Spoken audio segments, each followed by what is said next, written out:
Ninth class का हमारा lesson है, third chapter atoms and molecules. उसमें हम लोग आज टॉपिक स्टडी कर रहे हैं नया, और वो है सिंबल्स ऑफ एलिमेंट्स और एटम्स और एलिमेंट्स।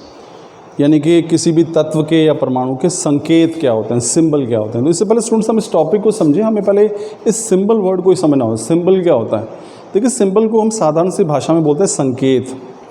संकेत का अर्थ है कि जब कोई बहुत बड़ी चीज़ है उसको हम छोटे से रूप में दर्शाएं तो वो उसका सिंबल बन जाता है, ठीक है ना।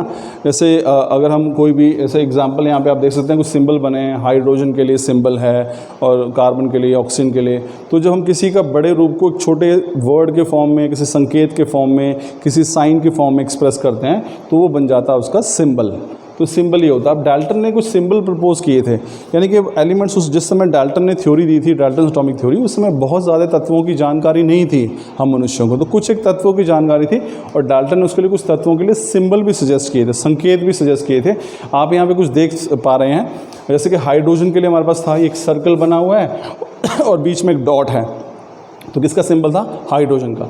ठीक उसी प्रकार से कार्बन के लिए एक सर्कल बना हुआ है, उसको अंदर से पूरा ब्लैक कर रखा है, तो वो क्या है? कार्बन है। ऑक्सीजन है, बिल्कुल सर्कल बनाया है, इसमें कोई कलर नहीं किया है, तो ये ऑक्सीजन है। फॉस्फोरस के लिए इस प्रकार से 3 लाइनें खींची हुई हैं। सल्फर के लिए बीच में इस तरह से प्लस का निशान है।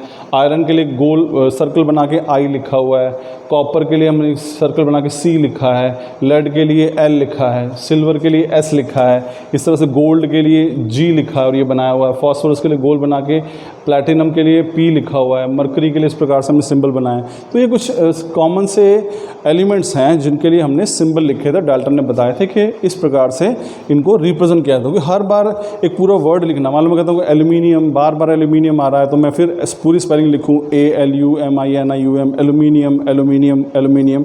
तो बेटर है साइंस में हम उनको शॉर्ट फॉर्म में या नोटेशन की फॉर्म में लिखते हैं और उन्हीं को हम सिंबल्स कहते हैं। तो सिंबल्स हमारे पास बेसिकली जो है एक वे है किसी भी एलिमेंट को उसके छोटे संकेत के फॉर्म में या सिंबल के फॉर्म में लिखने का तरीका। इस प्रकार से अगर हम आज की बात करें स्टूडेंट्स, तो ये उस समय की बात है जब डाल्टन को कम तत्वों की जानकारी थी दुनिया को, तो ये कम ही इनके सिंबल्स बनाए थे। आज हम तो पूरे के पूरे 118 जो एलिमेंट्स हैं उनके लिए सिंबल लिख सकते हैं। आप देख सकते हैं आज के हिसाब से हमारे पास सिंबल क्या है। हाइड्रोजन का सिंबल है H, हीलियम का HE, carbon C, copper Cu, cobalt CO, chlorine का सिंबल Cl, कैडमियम का CD, बोरॉन का B, बेरियम का Ba, ब्रोमीन का Br है, बिस्मथ का Bi, सोडियम Na। तो सोडियम के लिए सिंबल Na होता है। सो ध्यान रखिए, सोडियम का जो एक्चुअल नाम है वो है नेट्रियम। ये नेट्रियम शब्द है, यहाँ पे अगर आप देखेंगे लैटिन भाषा का शब्द है नेट्रियम, इसलिए Na 2 शब्द लिए हैं। ऐसे ही हमारे पास पोटेशियम है, पोटेशियम का वर्ड है कैलियम, तो हम यहाँ पे के लेते हैं। ऐसी आयरन जो है उसको फेरम कहते हैं, फेरम, इसलिए पहले 2 शब्द हैं Fe। ऐसी गोल्ड के लिए वर्ड है ऑरम, तो हम Au लगाते हैं। सिल्वर के लिए क्या है?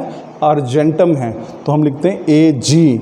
मरकरी के लिए हमारे पास क्या है? हाइड्रागायरम, तो हम लिखते हैं Hg। तो ये कुछ अलग से नाम है। सोडियम के लिए हम सोचेंगे S है, नहीं, सोडियम का जो लैटिन नेम है वो नेट्रियम है, इसलिए हम इसको Na लिखते हैं। तो ये कुछ सिंबल्स हैं स्टूडेंट्स, और सिंबल आई एम श्योर आपको समझ में आ गया होगा। हमने एटम्स के बारे में पढ़ा तो आपको पता होना चाहिए कि एटम के सिंबल भी होते हैं, उनको शॉर्ट फॉर्म में लिखने का तरीका होता है ताकि हमारा अध्ययन जो है वो आसान बन सके। So this was the topic, symbol of atoms और एलिमेंट्स। आई एम श्योर आपको समझ में आया होगा। Thank you students.